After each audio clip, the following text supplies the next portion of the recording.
제가 이렇게 말씀을 전하는 역할로 여러분을 또 섬기게 되었습니다. 그래서 저에게 기회가 주어지는 한 또 최선을 다해서 여러분께 말씀을 전하며 함께 은혜를 나누도록 하겠습니다.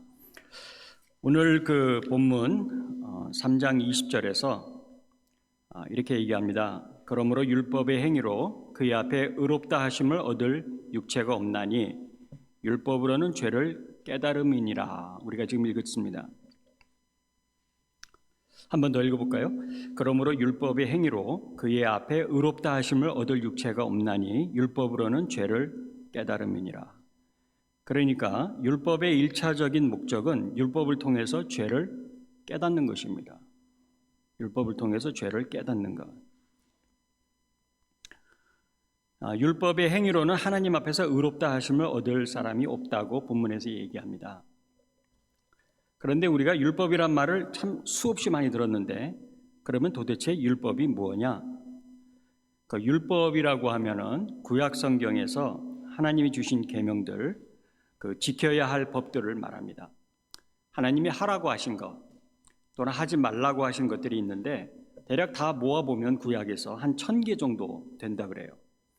이거를 유대인들은 이제 중복되는 개념, 같은 개념을 반복하는 것을 모아서 613개의 그 항목을 만들었습니다. 그 613개를 세 종류로 나누면 도덕법이 있고, 그 다음에 제사나 절기법이 있고, 그 다음에 사회법이 있습니다. 세 종류로 분리를 하면은요. 그러니까 도덕법이라고 하면은 대표적인 게 십계명인데, 그 외에도 뭐 예를 들면 부모 학대를 금한다든가, 형제를 미워하는 걸 금한다든가, 이런 그 도덕법, 그러니까 모랄 로라고 하죠. 그런 것이 있습니다. 그 다음에 이제 제사나 절기법이 있어요. 하나님께 어떻게 제사를 드려야 되고 절기를 어떻게 지켜야 되고, 그 세 번째로는 사회법이 있습니다. 사회생활 할 때 어떻게 해야 되고, 그래서 뭐 품삯 미지급한 거를 금한다든가, 아니면은 돈을 직원들한테 돈을 뭐 과도한 담보를 금지한다든가, 하여튼 여러 가지 그 사회법상 지켜야 될 것들이 있습니다. 이 세 가지가 율법입니다. 613개. 율법이죠. 이 법을 하나님이 명하셨기 때문에 이것을 어기면 죄를 짓게 되는 것입니다. 그래서 여러분이 잘 아시듯이 구약에서는 이 죄 문제를 해결하는 방법으로 그 제사할 수 하는 방법을 알려주셨죠. 레위기에 보시면 죄와 관련한 제사들이 나옵니다. 속죄제, 석건제, 뭐 규정들이 있어요. 그 제사는 동물을 죽여서 그 피를 흘려서 하나님께 바침으로 그 동물들이 자신들의 그 이스라엘 백성들의 죄를 대신 해결하는 하나님의 진노를 받는 의미가 있습니다. 그렇죠? 그런데 여러분, 지금 2025년 12월, 지금은 이런 제사가 사라졌지 않습니까? 왜냐하면 AD 70년에 그 로마인들에 의해서 예루살렘 성전이 완전히 파괴가 됐어요. 제사는 성전에서만 드려야 되는데 그 성전이 파괴가 됐습니다. 그러니까 제사를 못 드려요. 그 이후부터는 지금까지. 그러면 그 이후부터 해서 오늘날의 유대인들, 그 유대인들은 그 구약만을 믿거든요. 그 유대인들의 성경은 저희가 가진 성경하고 똑같습니다. 그 순서만 다를 뿐이에요. 그 성경 배열의 순서만 다르고 저희가 믿는 구약 성경 그대로 그 사람들도 믿습니다. 가지고 있어요. 그 제가 그 같이 일하는 그 유대인 랍비가 있어요. 그 라바이한테 좀 물어봤어요. 제가 한번. 그 구약을 믿는데 당신들은 그 죄 문제를 어떻게 해결하느냐 지금은.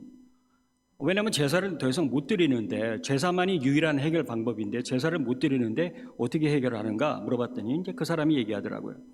물론 당연히 현대에는 제사를 못 지내고 있죠. 그렇지만은 하루에 3번씩 기도하고 3번씩 기도할 때 회개 기도를 한다 그러더라고요. 그것이 가장 기본적이고 또 안식일에 저희처럼 이제 뭐 토요일 날 예배 자기들 그 시나고그에 그렇죠. 그 회당에서 기도하고 그게 가장 뭐 그런 것들이 기본적이고 욤키퍼 같은 날을 지킨다는 겁니다. 그 욤키퍼는 그 대속죄일이라고 하는데 히브리어로 욤이란 데이 날이란 뜻이고 키퍼는 to atone 또는 atonement 같은 뜻이에요. 그러니까 속죄일이에요. 그 유래는 레위기 16장에 나옵니다. 이 욤키퍼는 모든 이스라엘 백성들의 그 죄를 사하기 위해서 레위기 16장에 보시면은 그 염소 2마리를 택해요. 그래서 한 마리는 속죄제로 드리고 다른 한 마리는 광야로 내보냅니다. 그런데 그 보내기 전에 그 당시 모세의 형인 대제사장 아론이 염소 머리에다 손을 대요. 그리고 안수를 합니다. 그리고 이스라엘 백성들의 모든 죄를 거기다가 덮어 씌워요. 그리고 그 염소를 광야로 내보내서 죽게 만드는 거예요. 죽겠죠. 광야로 그 염소가 나가면 동물에 잡아먹히든가.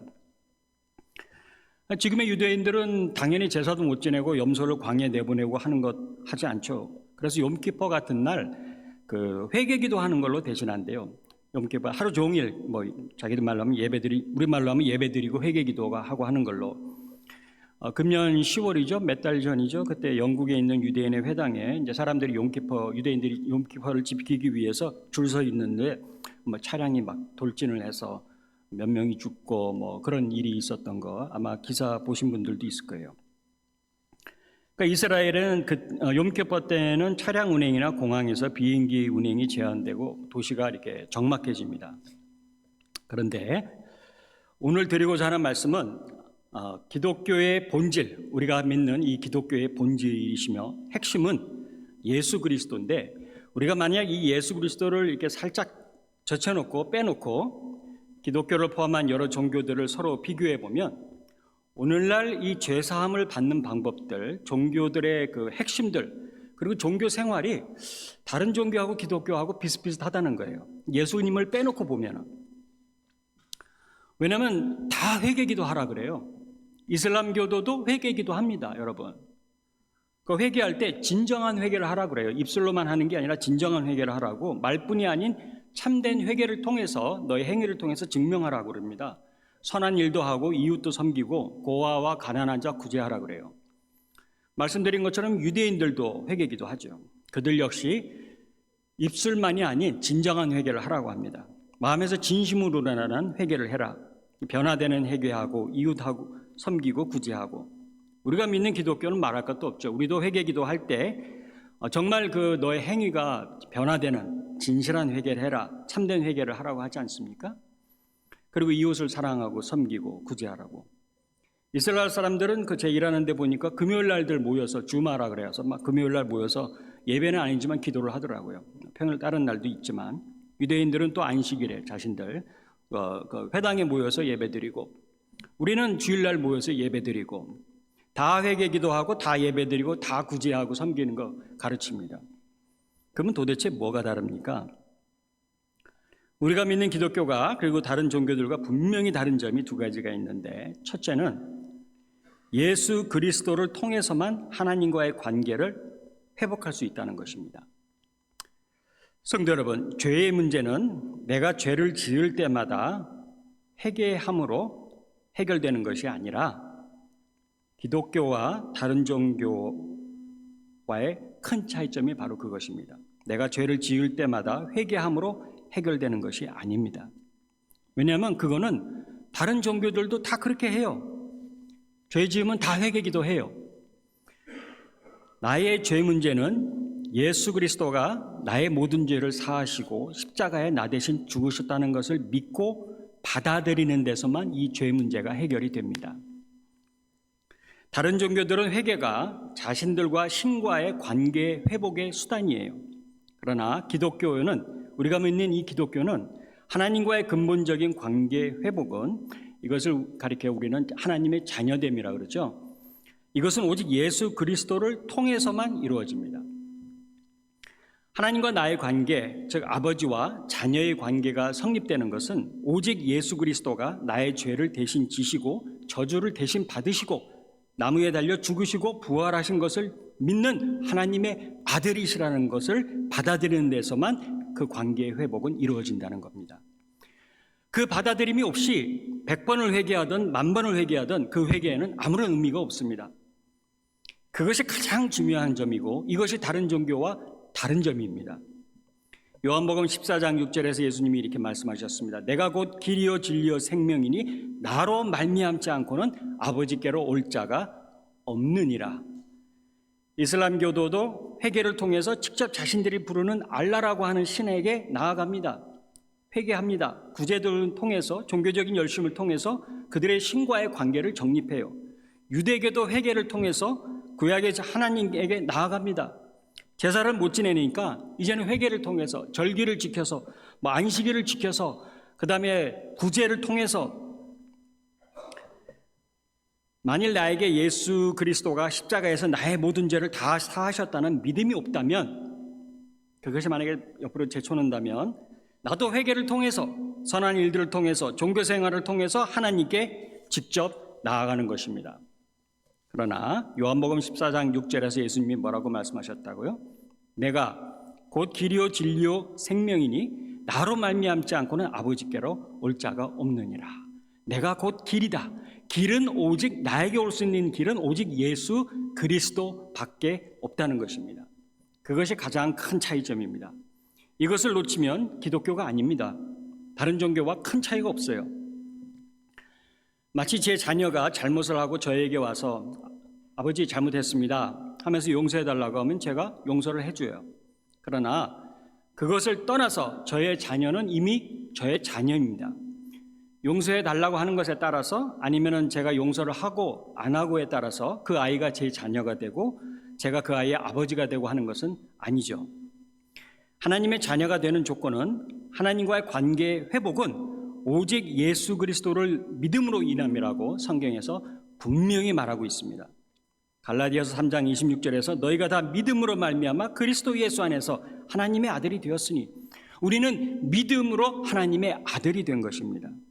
로마서 3장 28절에서 그러므로 사람이 의롭다 하심을 얻는 것은, 하나님 앞에서 의롭다고 하면 얻는 것은 율법의 행위에 있지 않고 믿음으로 되는 줄 우리가 인정하노라. 믿음으로 하나님께 의롭다함을 받는 것인데 뭘 믿습니까?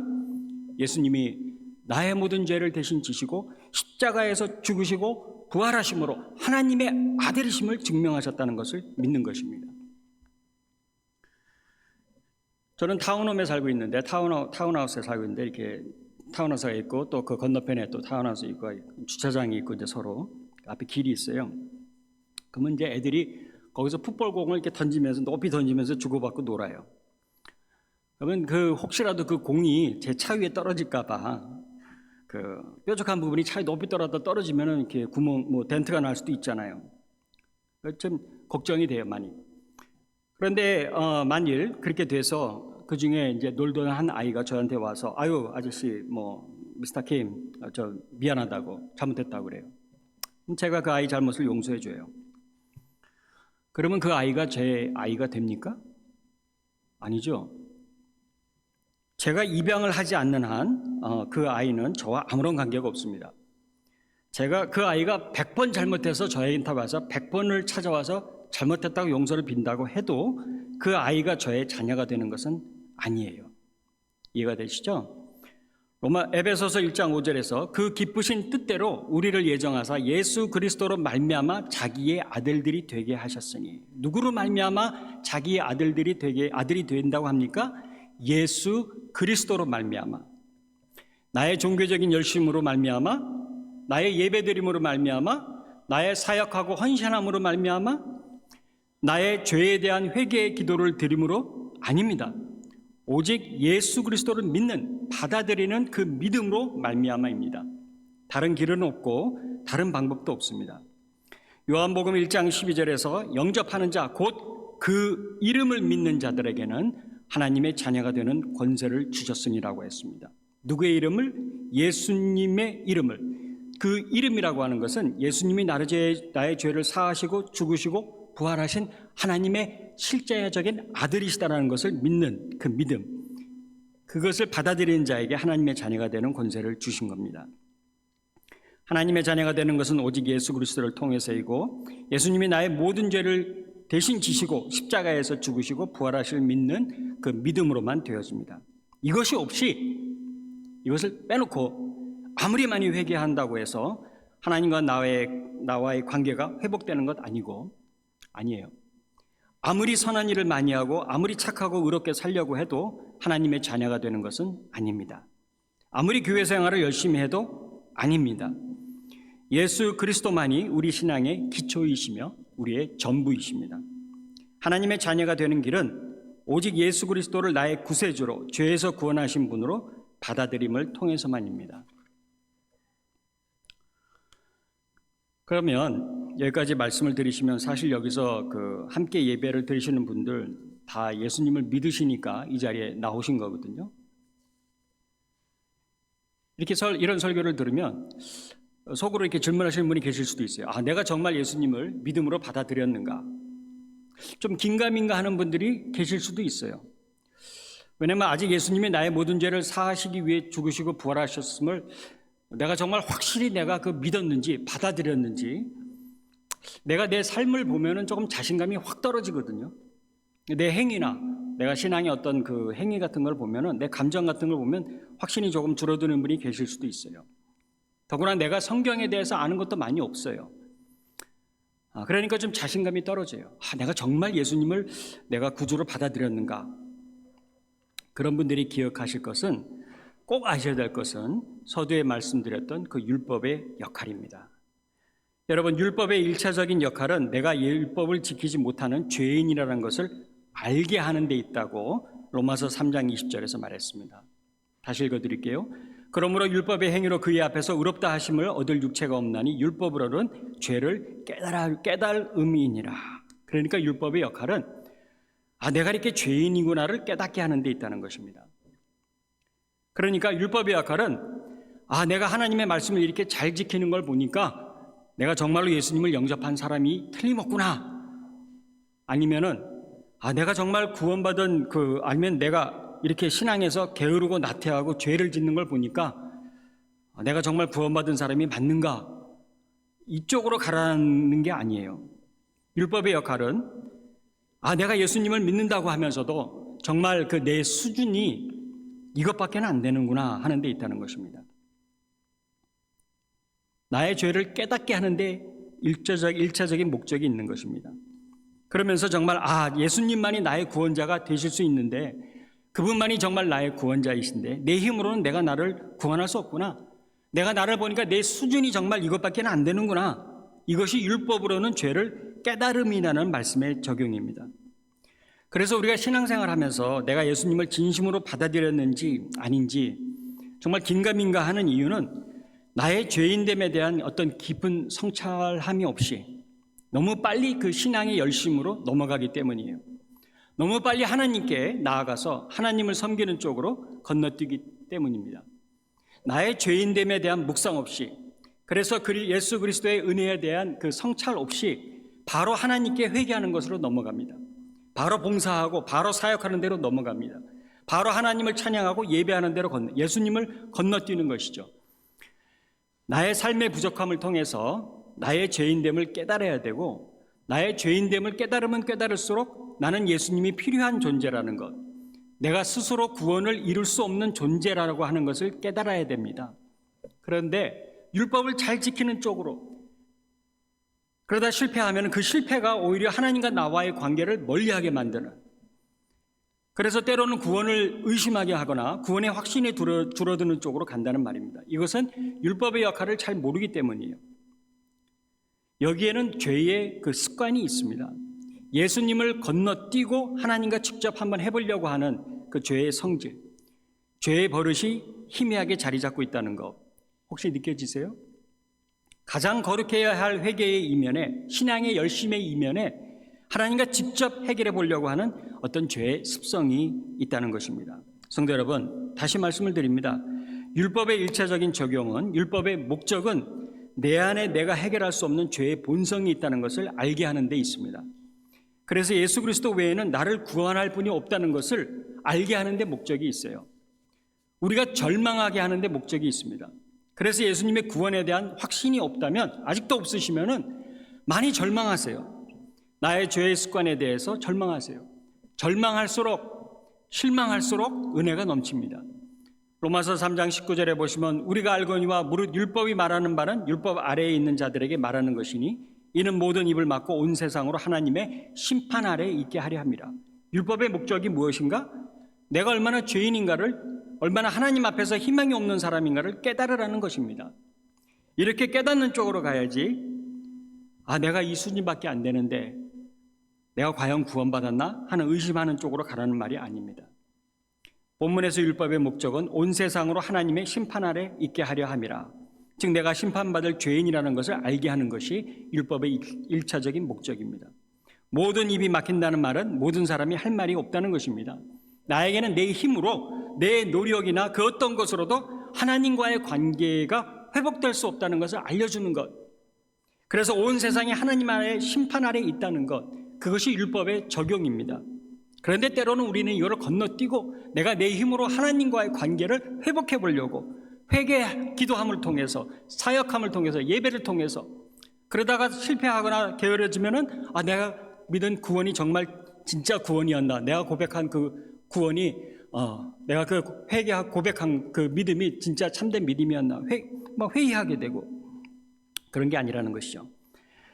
오늘 본문을 통해서 두 가지 성경에서 말하는 가르침을 다시 한번 확인했습니다. 한 가지는 예수님의 십자가에서 죽으심과 부활하심으로 나의 모든 죄가 사해졌고 나는 하나님의 자녀가 되었다는 것입니다. 내가 이 말씀을 받아들임으로 하나님과 나와의 관계는 이미 회복되었다고, 그것은 절대 취소될 수 없는 일입니다. 성경은 과거에 이미 일어난 일로 말하고 있습니다. 여러분이 이미 믿고 받아들여서 하나님의 자녀가 되었습니다. 그러나 나는 의인이지만 여전히 죄의 영향력, 죄의 습관, 죄의 탄성 아래에 있습니다. 그래서 내가 실패할 때마다 때로는 정말 감사해야 됩니다. 하나님, 내가 이렇게 실패한 걸 보니까 내가 정말 이렇게 희망이 없는 사람이었네요. 정말 예수 그리스도가 아니면 나에게는 구원이라고 하는 것을 내가 스스로 만들어낼 수 있는 능력이 없는 사람이네요. 답이 없는 사람이군요, 하나님. 그래서 나의 실패가 오히려 더 하나님께 가까이 나아가게 만드는, 더욱더 예수 그리스도를 의지하게 만드는데 그 율법의 일차적인 목적이 있다는 것입니다. 나의 구원을 의심하거나 회의하게 만드는 것이 아닙니다. 그것을 깨닫겠다는 것이 오늘 본문의 적용입니다. 그것을 깨달으면 깨달을수록 내가 얼마나 예수 그리스도 없이는 안 되는 사람인가, 얼마나 예수 그리스도만이 나의 구원자가 되시는가를 깨닫게 됩니다. 그런데 우리의 죄성은 하나님과 직접 관계를 맺고 싶어 합니다. 예수 그리스도를 건너뛰고 하나님께 직접 회개하고 하나님께 직접 뭔가 드리고 하나님께 직접 나와서 예배 드리고 하나님과 직접 한번 해보려고 합니다. 그러면서 나도 모르게 이 율법의 의를 세워보려고 하게 만들죠. 그러나 예수님이 없으면 기독교가 아닙니다. 사탄은 하나님을 섬기는 것을 막지 않습니다. 더 열심히 섬기라 그럽니다. 어떻게? 예수님을 건너뛰고서.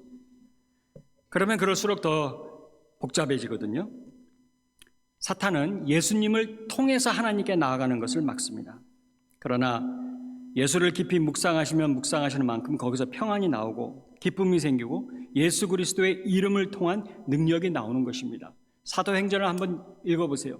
예수 그리스도의 이름이라고 하는 그 말이 얼마나 많이 나오는지, 그리고 거기에 얼마나 그 말과 통해서 얼마나 많은 그 능력의 사건들이 거기에 있는지.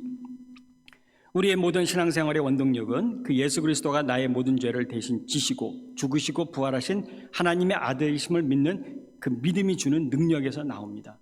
교회 생활의 모든 에너지가 거기서 나옵니다. 우리의 신앙의 모든 노력은 그 은혜에 대한 반응입니다. 그런데 우리의 죄성은 자꾸 예수 그리스도를 건너뛰라 그럽니다. 직접 하나님께 나아가라고 합니다. 그러나 그것은 하나님이 말씀하신 길이 아닙니다. 이 죄성의 힘이 강하기 때문에 우리는 늘 예수 그리스도를 먼저 생각해야 됩니다. 안 그러면 힘써 내가 내 의를 세우고 있게 되는 것을 어느 순간 발견하게 됩니다. 하나님이 주신 의가 하나님의 의가 아닌, 그러면 신앙생활이 힘들고 어려워져요. 기쁨이 없고 샘솟듯이 솟아나는 그 은혜가 나에게서 줄어듭니다. 말씀을 마칩니다. 여러분의 모습에 절망하십니까? 때로는 정말 남에게 고백할 수 없는 그런 죄의 모습과 나의 실패와 실수의 모습들이 내 뒤에 있는데 이 자리에 나와 계십니까? 어제도 실패하셨습니까? 아니면 또 양심의 가책을 뒤로 하고 이 자리에 나오셨습니까? 하나님께 기대했는데 하나님께 실망하셨습니까? 아니면 다 내 잘못인 것 같아서 낙심되십니까? 괜찮습니다. 거기서 주저앉지 마시고 바로 이래서 나는 예수 그리스도의 은혜가 필요한 사람이고 나는 이래서 구세주가 필요한 사람이라는 것을 고백하시기 바랍니다. 그리고 이 어려움이나 이 실패처럼 보이는 이 일들을 예수 그리스도의 이름으로, 예수 그리스도의 이름의 능력이 있습니다. 그 이름으로 이겨나가시기 바랍니다. 이렇게 예수님이 나의 죄를 위해 죽으심과 부활하심을 믿는 그 믿음 위에 세워진 회개와 신앙의 열심, 섬김과 제자 되려는 모든 노력은 그것을 통해서 하나님의 자녀가 되려고 하는 그런 노력이 아니라 이미 자녀된 우리의 하나님의 은혜에 대한 화답이고 감사입니다. 하나님의 사랑에 대한 화답이고 감사이고 감격입니다. 그리스도 안에 새로워진 내가 그 죄를 담고 있을 수가 없습니다. 그리스도 은혜 안에 있는 내가 그 죄를 내 안에 가지고 있을 수가 없어요. 그래서 하나님께 들고 나와서 하나님께 고백하는 것입니다. 하나님 용서해 주시옵소서. 그리고 그 은혜에 감사에 감격해서 교회를 섬기고 하나님을 섬기는 것입니다. 거기에 성령이 함께 하십니다. 죄를 생각나게 하시고 예수 그리스도의 이름을 믿는 그 믿음이 나를 변화시킵니다. 여러분과 저에게 또 우리 교회에 이러한 그 예수 그리스도의 이름의 그 능력이 더욱더 충만해 주시길 주님의 이름으로 부탁을 드립니다.